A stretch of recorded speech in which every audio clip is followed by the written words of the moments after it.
मैं जो बात कह रहा था वो अधूरी रह गई। हुजूर पाक सल्लल्लाहु अलैहि वसल्लम ने नौजवानों से कहा तुम में से जिसकी ताकत है वो निकाह करें। हुजूर से पूछा गया किससे निकाह करें, कैसी औरत होनी चाहिए। निकाह से पहले के मामलात, औरत को तलाश करना ये अहम मसला है। जरूर इस चीज में अपना वक्त लगाएं।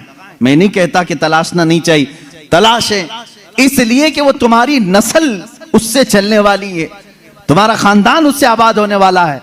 तो खाली तुम गोरा चट्टा रंग देखने के पीछे न पड़ो, बल्कि पूरे एक घर को चलाने वाली, बल्कि तुम्हारे बच्चों की पहली यूनिवर्सिटी है, पहली दरसगाह है। तुम उस दरसगाह को लाने जा रहे हो तो क्या क्या उसके अंदर क्वालिटी होनी चाहिए वो देखो। लोग खाली फोटो देखकर के रंग काली है गोरी है, काली है गोरी, इसी पर लगे हो। हुजूर पाक सल्लल्लाहु ताला अलैहि वसल्लम ने फरमाया दुनिया में जो भी निकाह करता है उसके 4 मकसद में से एक होता है, या तो औरत का हुस्न जमाल देख के निकाह करता है, या औरत के पैसे देख करके करता है, बहुत मालदार है, बड़े बाप की बेटी है, सुनो ऐसे दामाद हो। हुजूर सल्लल्लाहु अलैहि वसल्लम ने फरमाया या तीसरा मकसद ये होता है कि बड़े खानदान वाली है, यानी हसब और नसब आला है, हम तो शेख थे वो पठान है, या फिर और किसी बड़े खानदान की है। पहला खूबसूरती, दूसरा पैसा, तीसरा खानदान। हुजूर ने फरमाया चौथा एक मकसद है वो अच्छा है। हुजूर फरमाते हैं या तो फिर उसके अखलाक व किरदार देखकर निकाह करता है, ये 4 में से कोई एक। और रसूल करीम सल्लल्लाहु अलैहि वसल्लम ने हर एक का रिजल्ट भी बताया। जिसने सिर्फ हुस्न और जमाल देखा और कुछ भी नहीं देखा, खूबसूरती देखी, मेरे आका फरमाते अन करीब अल्लाह उसे फितने में मुब्तला करेगा। फितने में मुब्तला क्या, वो खुद अपनी बीवी पर शक करने लग जाएगा चंद दिनों के बाद। खूबसूरत है, पता नहीं कौन देख रहा है मेरी बीवी को, इधर से छुपाओ उधर से छुपाओ, और अगर वो कहीं निकल गई तो शक करने लग जाएगा किससे बात करके आई, किससे तेरा ताल्लुक है, पूरी जिंदगी जहन्नम बना के रखेगा, फितनों में मुब्तला हो जाएगा। मैं ये नहीं कह रहा कि खूबसूरत लड़की से शादी नहीं करना चाहिए, करो, लेकिन उसके साथ जो देखने का हुक्म है वो भी देखो। खूबसूरत औरतें, खूबसूरत लड़कियां तुम्हारे लिए नुकसानदेह नहीं, अच्छी हैं, लेकिन उसके साथ जो देखने का हुक्म है वो देखना जरूरी। मेरे आका सल्लल्लाहु अलैहि वसल्लम ने दूसरे नंबर पर फरमाया जिसने सिर्फ माल देख करके निकाह किया, बहुत पैसे वाला घर है, निकाह करो इससे, क्योंकि निकाह के साथ गाड़ी घोड़ा सब आएगा। हुजूर पाक सल्लल्लाहु अलैहि वसल्लम फरमाते हैं अनकरीब अल्लाह उसे फकीर बना देगा, उसे मोहताज बना देगा। ऐसे दामादों को देखा है हमने, हर एक से कर्जे लेते रहते हैं। हाँ, ससुर से तो मिला ही था लेकिन बरकत कुछ नहीं हुई, फिर इससे 4 इससे 4 उससे 4 कर्जे में ही डूबा है, और ये कर्ज की लानत उसकी खत्म नहीं होती। ढूंढ के देखो ऐसे बहुत दामाद मिलेंगे, या तो फिर वो घर जमाई बनेंगे। तीसरा जो बड़े खानदान को देखा, हुजूर पाक सल्लल्लाहु अलैहि वसल्लम फरमाते हैं अल्लाह उसे रुसवा कर देगा, वो जलील हो जाएगा लोगों में। हाँ, जिसने अखलाक व किरदार देखा, औरत के अच्छे अखलाक व किरदार, उसकी दीनदारी देखा, हुजूर फरमाते हैं अल्लाह उसे दुनिया में भी बरकत देगा, आखिरत में भी बरकत देगा। अब इसके साथ प्लस क्या है, नंबर 1 तुमने दीन देखा, अखलाक व किरदार देखा, उसके साथ हुस्न जमाल भी मिल गया तो बोनस है तुम्हारे लिए, साथ में मालदार भी मिली तो भी प्लस पॉइंट है, बड़े खानदान वाली भी मिली तो और अच्छा है, सोने पे सुहागा है। हाँ, लेकिन नंबर 1 सबसे पहली चीज उसकी दीनदारी। तुम्हारे घर की औरतों को जब भेजो किसी लड़की को देखने के लिए, सिखा करके भेजो, जाते ही ये ना पूछें क्या क्या पकाना आता है, क्या क्या सिलना आता है, एम्ब्रॉयडरी आती है कि नहीं आती है, ये नहीं, सबसे पहला सवाल करो कि कुरान कितना पढ़ा है, कुरान पाक तजवीद के साथ जानती है नहीं, पहला सवाल करो अपनी बहुओं से। उन सासों के लिए मैं कह रहा हूं, कढ़ाई लिखाई और सिलाई ये पूछना बाद की बात है, पहली चीज उसका दीन पूछो। और उसके बाद मेरे अजीजों, हम सब के लिए सबसे पहला सवाल ये है, उस खातून से ये पूछो कि अहले सुन्नत व जमात से क्या ताल्लुक है। औरतों की तरफ से मर्द के घर जाएं तो भी ये सवाल हो, इसलिए कि ये इश्क़ मुस्तफ़ा की जड़ है। और जहां जड़ खराब हो तो फल नहीं आ सकते। ये सबसे पहला सवाल है कि उसके घर में दीने मुस्तफा कितना है, इश्क़े मुस्तफा कितना है।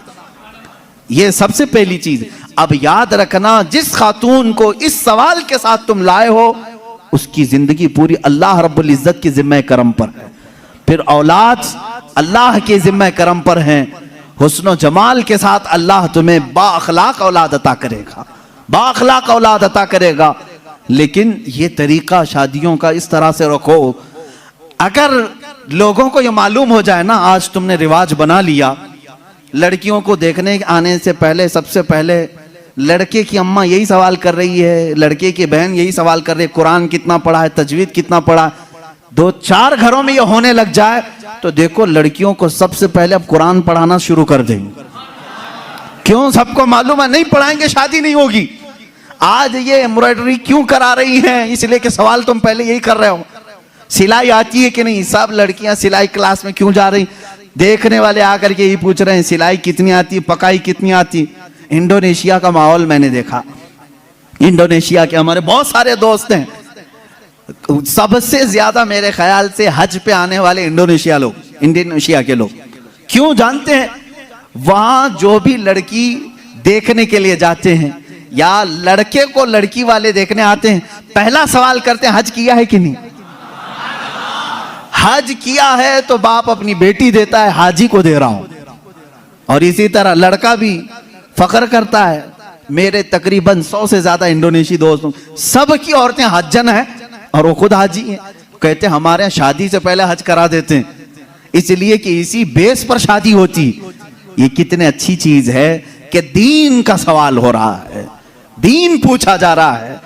हाँ, ये तो तुमने लड़कियों से जाकर के घरों में पूछा, कढ़ाई आती है, सिलाई आती है, पकाई आती है। और यही सवाल लड़की के घर वाले जब लड़के पर के पास आते हैं, क्या करते हैं?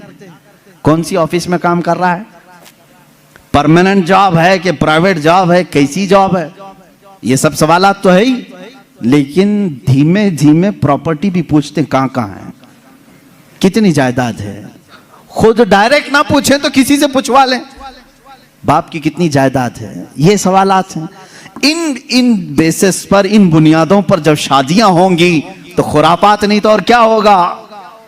इस्लाम की जो मुकद्दस शादियां थी वो किस बुनियाद पर होती थी जानते? एक वाकया मैं सुनाता हूं तुम्हें। शाह किरमान बड़े बुजुर्ग हैं, बड़े साहब कश बुजुर्ग किरमान के, उनके मुतालिक ये रिवायत है। वो मालदार भी थे, अपने वतन के सरदार भी थे। एक दिन मस्जिद में आए, देखा एक नौजवान है, सीधा साधा है, मस्जिद में बैठा है, एहतिकाफ में लगा है, नमाजों में। रात को देखा आपने आकर के कुरान पढ़ रहा है, उसको ऑब्जर्व करते रहे। तीसरे दिन आपने आकर उससे पूछा कि बेटा तुम कहां से आए हो, कहां है तुम्हारा घर? कहा बस ये झोपड़ी है। एक छप्पर डाल करके झोपड़ी रखा था। क्या मकसद है? कहा अल्लाह को राजी करना है, बस अल्लाह राजी हो जाए, मैं इसके लिए दिन रात मेहनत कर रहा हूं। शाह किरमान ने पूछा तेरे घर वाले शादी वगैरह? कहा नहीं, मुझे कौन शादी करके देगा, मैं फकीर आदमी हूं, मैंने सोचा भी नहीं। शाह किरमान की बड़ी हसीन और जमील बेटी थी, उनके निकाह के पैगामात शहजादों से आए थे, आपने दिया नहीं था बेटी को। शाह किरमान ने कहा मेरी बेटी है, क्या मैं तुझसे निकाह कर दूं? उसने कहा आप बड़ा रिस्क उठा रहे हो, मेरे पास क्या है, मैं दिन भर थोड़ी मेहनत करता हूं, थोड़ा खाने पीने का मिल जाए उसी पर मैं गुजारा करता हूं, बाकी मैं अल्लाह के लिए वक्त निकाल लेता हूं, इतना कमाता हूं जितना खाने के लिए हो जाता है बस। शाह किरमान ने कहा मैं राजी हूं। उसने कहा फिर सोच लें, आप मेरा घर देख लें। कहा मैं तुझे देख लिया बस काफी, घर कहां है तेरा वो नहीं। अपनी बेटी से जाकर के कहा एक हसीन शहजादा मैंने तेरे लिए ढूंढ लिया। बेटी भी ऐसी नहीं कि चंचल हो, हुस्न की परी हो तो नाटक और नखरे आ जाए ना, शाह किरमान की बेटी थी। कहा बाबा जान आपने जो फैसला किया वो बिल्कुल सही होगा। कहां घर है? कहा झोपड़ी में है एक, बस जो फड़ लगा करके दरख्तों के एक झोपड़ी बनाया हुआ है। ये शाह किरमान की बेटी वक्त के फरमा रवा वहां के सरदार और हाकिम की बेटी तैयार है। आपने जरूर उस नौजवान में कोई तकवा देखा होगा। कहा हाँ, मगरिब में आए, मस्जिद में निकाह हो गया, मस्जिद में निकाह हो गया और दूल्हे से कहा आजा अपने घर, हमारे घर खाना खा ले और अपनी दुल्हन को लेकर अपने घर चला। निहायत सादगी से शादी हुई। दूल्हे की तरफ से कोई नहीं, मस्जिद के जो नमाजी थे वही आए, दुल्हन के घर पहुंचे। शाह किरमान की बेटी के यहां दावत हुई। रात को दुल्हन को लेकर ये आए झोपड़ी में। झोपड़ी में सिर्फ एक बिस्तरा लगा था, पर्दे का दरवाजा था, पर्दा गिराया और एक सुराही पानी की रखी हुई है, जिसमें मटका जिसको कहें आप, उस पर एक आधी रोटी रखी हुई है सूखी। खातून आई, सबसे पहले पूरी झोपड़ी को देखती रही और उसके बाद पूछी ये रोटी किस चीज की है। कहा आज कमाई के लिए नहीं गया, आज शादी थी तो आज आधी रोटी खाया हूं, कल के लिए इसको रखा हूं, आधी रोटी बचा कर कल के लिए रखा हूं। वो रोने लगी। खातून कहती मुझे लगता है मेरे बाप ने गलत फैसला किया, मैंने तेरी बड़ी तारीफ सुनी थी। वो नौजवान कहता है मुझे मालूम था बड़े घर की औरतें हमारे साथ कैसे रह सकती हैं, तुम बड़े बाप की बेटी हो। वो शहजादी कहने लगी ना, बड़े बाप की बेटी बड़े घर की तमन्ना नहीं कर रही है, मुझे मेरे बाप ने कनाअत और तवक्कुल सिखाया है अल्लाह की जात पर। मुझे इस बात का एहसास हो रहा है कि मेरा निकाह मेरे बाप ने उस शोहर के साथ किया जो आज खा करके कल के लिए बचा रहा है।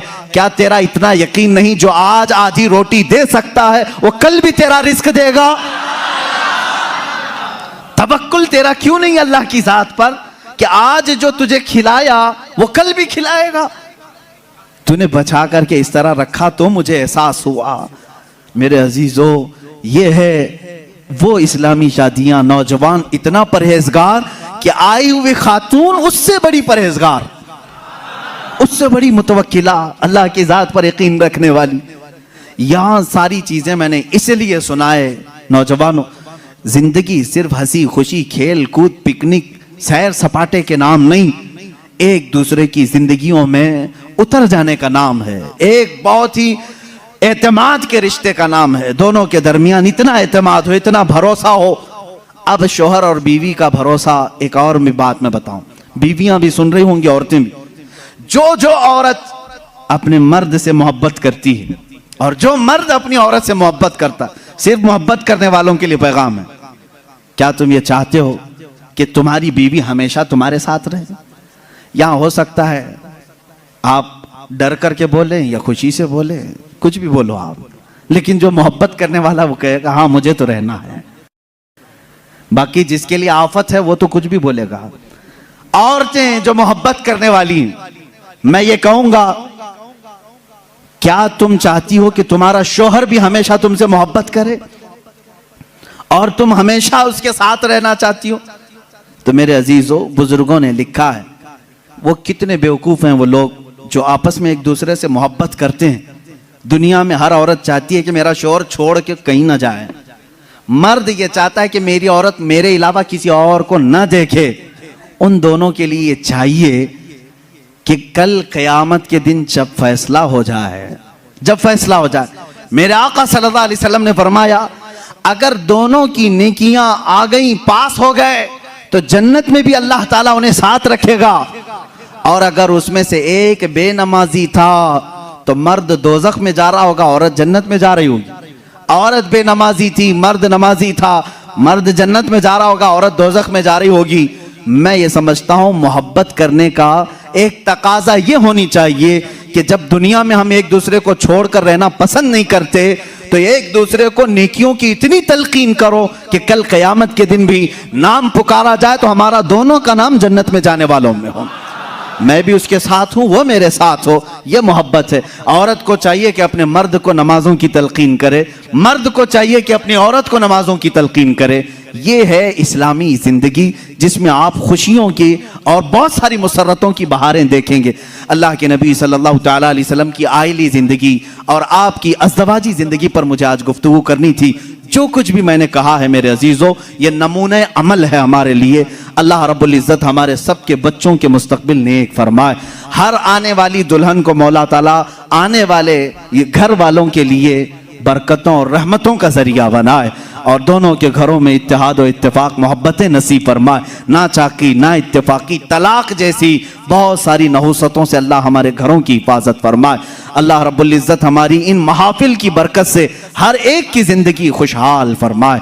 जिनकी बीवियां बदकार हो चुकी हो मौला उन्हें सीधे रास्ते पर ला, जिनके शोहर बिगड़ चुके मौला उनको सिराते मुस्तकीम अता फरमाए, जिनके औलाद नाफरमान हो चुके हसनैन करीमैन के